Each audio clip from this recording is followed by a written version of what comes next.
వాళ్ళు మాత్రం క్లీనింగ్ మాత్రం అలా చేస్తూనే ఉన్నారు. అది మీకు ప్రాసెస్ ఎక్స్ప్లెయిన్ చేయడం కోసం ఈ వీడియో నేను ఫుల్ లెంత్ ఉంచాను.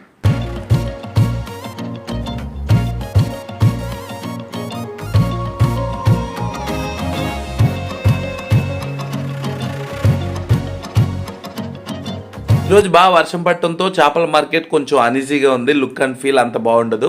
సో ఇది ఆ కాస్ట్ ఆల్రెడీ ముందే చెప్పాను. ఈ వీడియో మీరు చూస్తున్నంతసేపు మీకు కనపడుతున్న విజువల్స్ కొంచెం ఆడ్ మ్యాన్ అవుట్ లాగా ఉండొచ్చు. బట్ మీరు మందించాలి.